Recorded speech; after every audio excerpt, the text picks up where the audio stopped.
For 6 years, a quiet cafe owner left food behind her shop for someone she never spoke to. She never asked his name until the day 4 Marines walked in with a folded flag and his final wish. What they told her changed everything she thought she knew about those silent mornings. This is a story of quiet kindness, forgotten heroes, and one woman who never stopped caring. Every morning at exactly 6 a.m., Laura Henderson, the 35-year-old owner of a small cafe on the outskirts of Spokane, unlocked the front door of the Northern Shore Cafe. The key clicked in the lock with a practiced rhythm, a sound she had come to associate with quiet purpose. Once inside, she flipped on the lights, the overhead bulbs casting a warm amber glow across the wood-paneled walls and mismatched vintage chairs. The cafe exhaled the scent of oak, cinnamon, and faint traces of last night's roasted beans.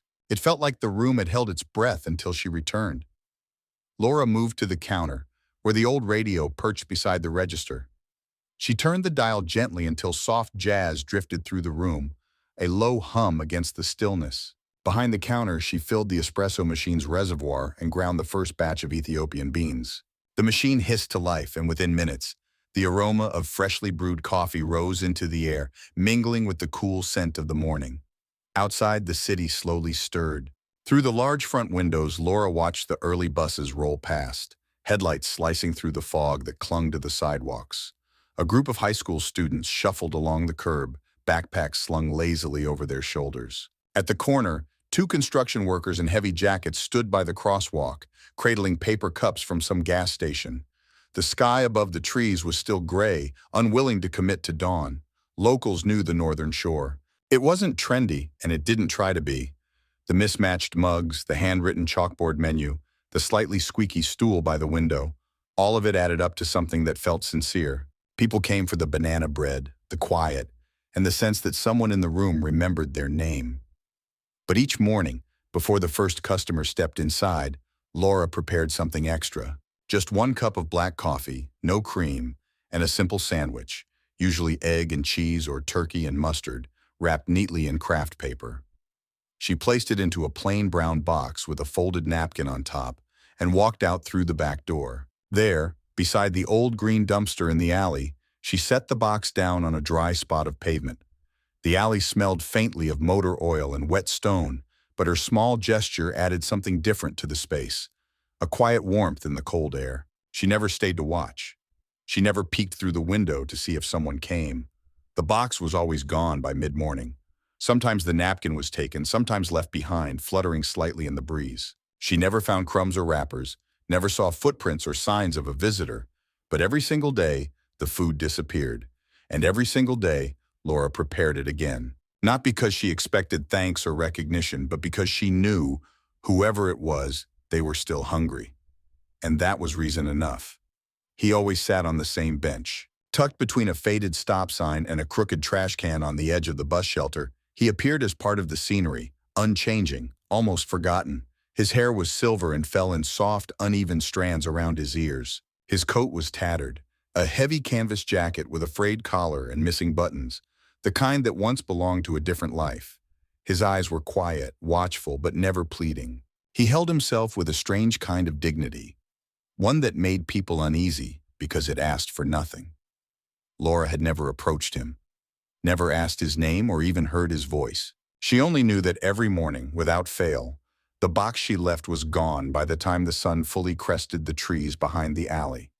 There were no thank you notes, no exchanges of words or glances, just the silent rhythm of giving and taking that became part of her morning routine. Those who worked with her didn't understand. One barista once muttered under her breath that it was a waste of ingredients, especially on slow days when even paying customers were scarce. Another rolled his eyes, saying it was a matter of time before someone took advantage of her goodwill. When the cafe changed ownership and a new manager took over, things grew more formal. Schedules were tightened, inventory tracked more closely, margins reviewed at weekly meetings. Laura's small habit, once ignored, was now on the radar. The new manager brought it up during a staff meeting, carefully, politely. He suggested that while the gesture was noble, it might be more appropriate to direct such support through official channels. There were, after all, shelters, food banks, community kitchens. Structures were in place. People could be helped more efficiently. He said this with the kind of smile that masked disapproval. Laura nodded. She said nothing. The next morning, she came in 15 minutes earlier. She adjusted the register before anyone else arrived. She brewed the coffee in silence and prepared the sandwich quickly, without the usual background of kitchen chatter. The back alley was still dark when she stepped outside, the pavement damp from a night of light rain. She set the box down gently and walked back in without a glance. From that point forward, she made sure no one saw her. It wasn't secrecy that motivated her, but preservation. She didn't want it dissected, questioned, or corrected. It wasn't for policy or for praise. It was for one man whose name she didn't know, who never asked for anything but never refused what was offered. She didn't know where he went during the day or where he slept at night. She didn't know if he read the napkins with small notes she sometimes wrote or if he simply needed the food. But that didn't matter. What mattered was that he came. What mattered was that someone received what she gave. And that, she believed, was reason enough to continue, even when no one else understood why. In the early spring of 2012, Laura was preparing for a milestone that carried quiet weight. 10 years since she had opened the Northern Shore Café. The date circled on her small office calendar marked not just a business anniversary, but a personal one. 10 years of rebuilding, surviving, creating something stable with her own hands. She had planned a simple celebration, true to the spirit of her cafe. Free breakfast for every regular customer, a few extra pastries, and a pot of strong coffee that would never run dry that morning. The days leading up to the event were busy, but routine. Nothing seemed out of the ordinary until one evening, as the sun dipped low behind the buildings and she swept the front step for the night, she noticed a figure standing across the street. He wore a bright red jacket that caught the last of the light. He wasn't moving.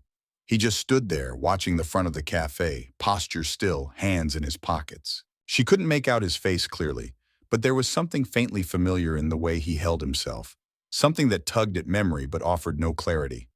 She went back inside and locked the door. The moment passed without incident, and she told herself it was nothing, probably just someone waiting for a bus or lost in thought.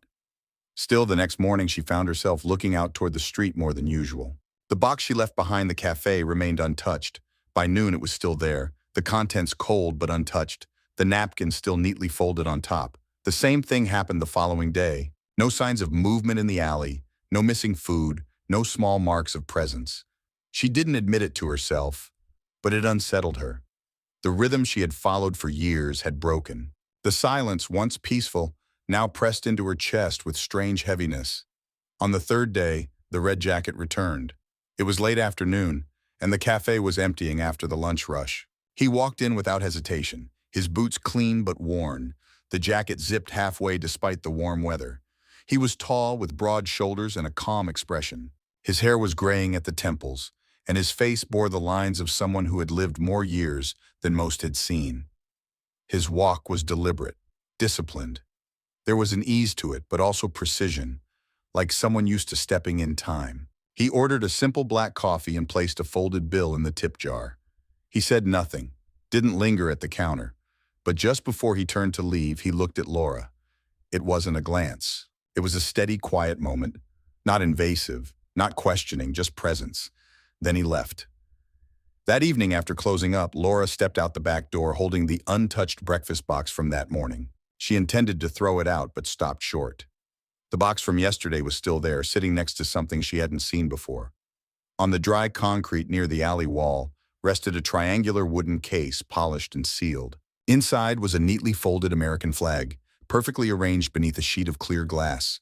There was no note, no ribbon, no signature or explanation, just the weight of the gesture, resting quietly in the dusk.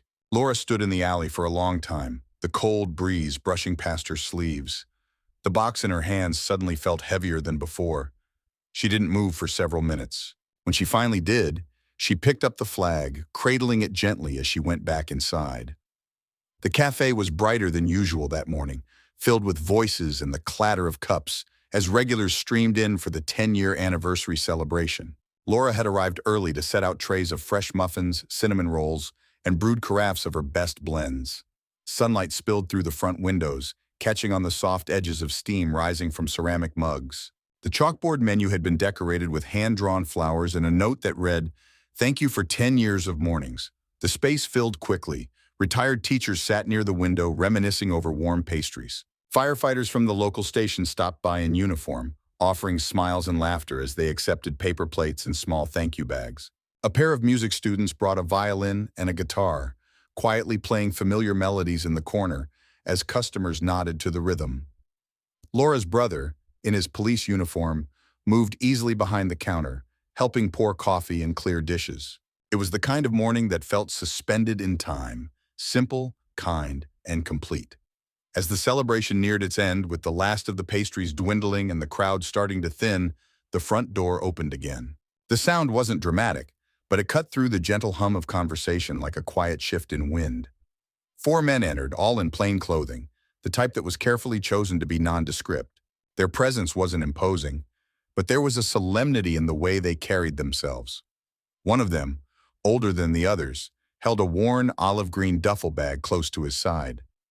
None of them spoke right away. Laura noticed them immediately. They didn't head to the counter or look for coffee. Instead, they waited near the entrance, eyes searching until they found her. When she approached, one of them stepped forward and extended a small envelope.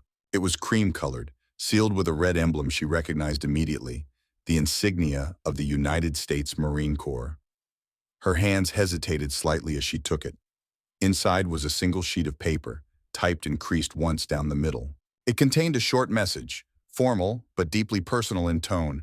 It began with a name she had never known, Sergeant George Buckley. It went on to describe his service in Afghanistan, where he had led a small unit through multiple tours, earning the respect of those under his command. But upon returning home, tragedy struck. His wife had been killed in a car accident just months after his discharge. The home they had shared was lost shortly after, swallowed by debt and grief. He had walked away from everything. For 6 years, he had lived on the margins of society. Some nights in shelters, some under overpasses, some curled up in the back seat of a rusted car. He avoided his fellow veterans, refused aid from the government, and never spoke of his past.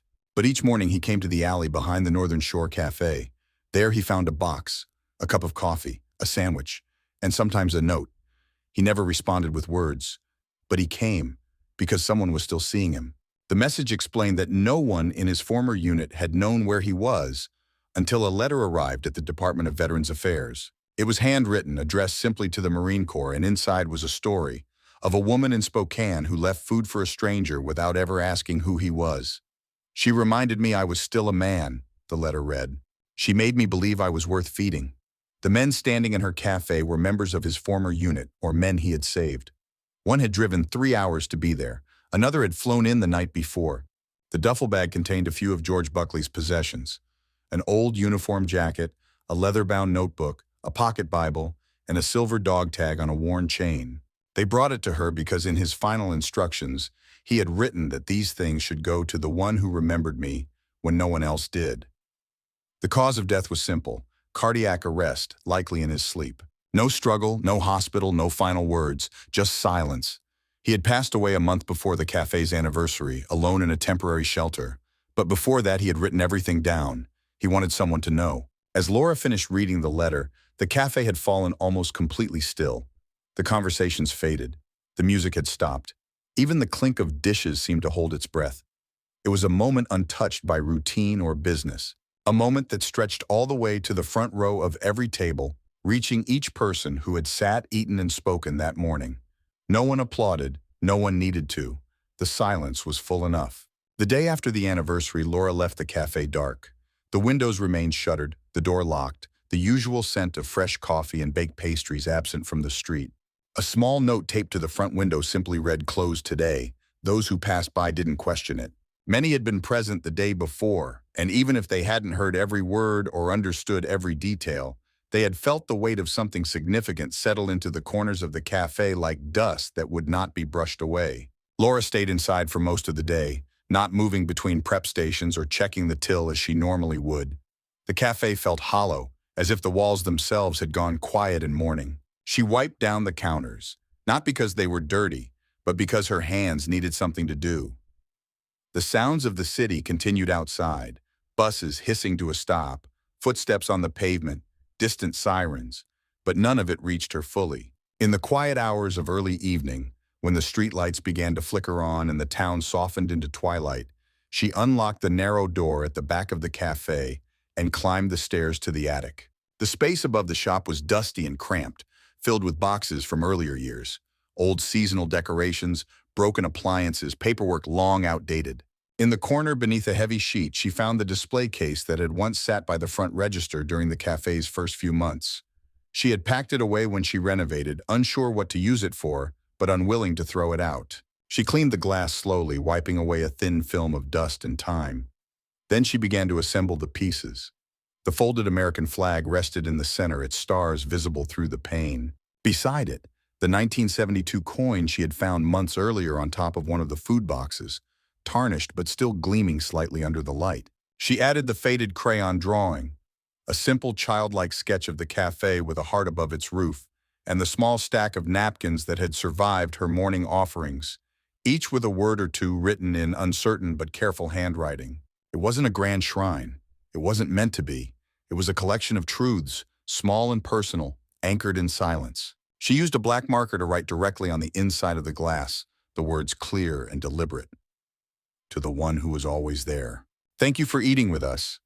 She placed the display near the far wall beneath the chalkboard menu in a spot that caught the morning light. She didn't mention it to anyone. It simply became part of the cafe, another quiet fixture among the mugs and menus and mismatched chairs. In the weeks that followed, customers began to notice. They approached with questions, with curiosity, some with respectful silence. Who was he? Why the flag? What did it mean? Laura listened, nodded politely, and offered a kind smile. But she never answered. Not fully. She believed some stories did not belong to her alone. Some names were meant to stay between giver and receiver. Still, the rhythm of her mornings changed. She no longer prepared just one box behind the cafe. Now there were two. On colder days, sometimes three. She varied the contents, adding a second sandwich, a piece of fruit, a thermos of soup. She kept the napkins folded, just in case someone wanted to write something back. And slowly, over time, the boxes began to disappear again. Sometimes all of them were gone by mid-morning, sometimes only one, but they never sat untouched for long. She didn't know who came. She didn't wait by the door or check the security footage. It didn't matter. What mattered was the same thing that had always mattered, that someone was hungry, that someone was seen, and that someone knew they hadn't been forgotten. 6 months had passed since the anniversary morning, and the Northern Shore Café had settled back into its quiet rhythm. The daily routines returned, but something intangible had changed. There was a new weight to the silence, a different meaning in each ritual. Then one afternoon, beneath a stack of supplier invoices and event flyers, Laura found a formal envelope bearing the seal of the United States Department of Veterans Affairs. Inside was a letter from Washington, D.C., commending the cafe for its quiet act of service and requesting permission to include its story in the department's annual report on community-based veteran support initiatives. The language was polished and respectful, noting that the story had reached federal attention through a network of veteran advocates. They offered a profile in the report, a mention in a press release, perhaps even a visit from a representative to deliver a certificate in person. Laura read the letter twice. Then she folded it neatly, placed it in the back of her recipe drawer, and never responded. Instead, she called her brother. Together, they contacted 3 of the men who had come to the cafe that day, the ones who had known George Buckley. None of them needed much convincing. Within weeks, the 5 of them had laid the groundwork for something new.